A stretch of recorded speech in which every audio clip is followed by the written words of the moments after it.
ছাত্রলীগের যারা বিগত 15 বছর পর্যন্ত হাতুড়ি লীগের ভূমিকা পালন করেছেন, মনে রাখবেন এখন বাংলাদেশ আর সেই 16 বছরের ফ্যাসিবাদী পরাধীন বাংলাদেশ নয়। এই বাংলাদেশ আর স্বাধীন বাংলাদেশ। ছাত্র জনতার সকল রক্তের বিনিময়ে অর্জিত এই স্বাধীন বাংলাদেশে যদি 15 আগস্টকে কেন্দ্র করে কোন নৈরাজ্য সৃষ্টির পায়তারা করা হয়, সারা বাংলাদেশে তাদেরকে প্রতিহত করা হবে।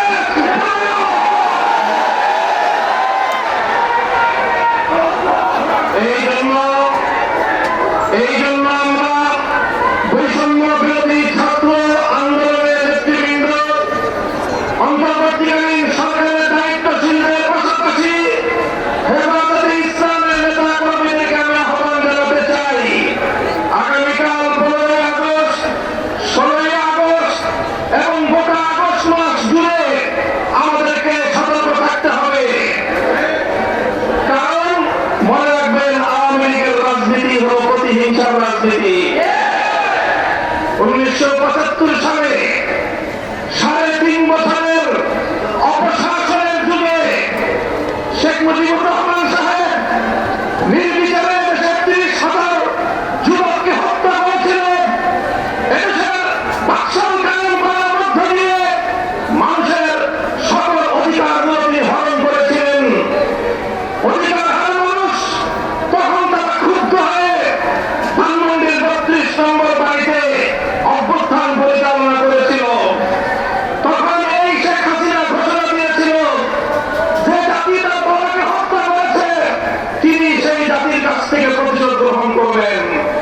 বিগত 45 বছর ধরে শেখ হাসিনা প্রতিশোধের রাজনীতি করেছেন, প্রতিশোধ দিয়েছেন আমার বাংলার তৌহিদ জনতার বিরুদ্ধে, প্রতিশোধ দিয়েছেন বাংলার স্বাধীনতাকামী মুক্তিকামী জনতার বিরুদ্ধে, প্রতিশোধ দিয়েছেন বাংলাদেশের ছাত্র জনতার বিরুদ্ধে, প্রতিশোধ দিয়েছেন এদেশের হেফাজতে ইসলামের লক্ষ লক্ষ নিরপরাধ মানুষের বিরুদ্ধে।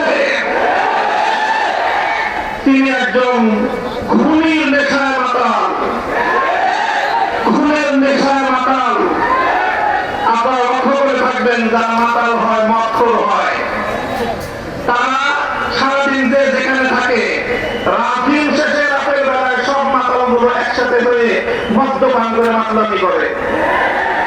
বর্তমান পৃথিবীতে বড় বড় খুনের নেশায় মাতাল আছে। 1 নম্বর বেনিয়ামিন নেতানিয়াহু, 2 নম্বর ভারতের গুজরাটের কসাই নরেন্দ্র মোদী, 3 নম্বর বাংলাদেশের বিদায়ী ফ্যাসিবাদী শেখ হাসিনা। এই শেখ হাসিনা এখন গিয়ে খুনের নেশায় মাতাল হয়ে নরেন্দ্র মোদীর সাথে আখড়া করেছে। যদি সেখান থেকে বসে বাংলাদেশের স্বাধীনতার উপর হস্তক্ষেপ করার চেষ্টা হয়, তাহলে বাংলাদেশের মাটিতে ভারতীয় দূতাবাস থাকতে পারবে না। শেখ হাসিনার বিরুদ্ধে বাংলাদেশে বিভিন্ন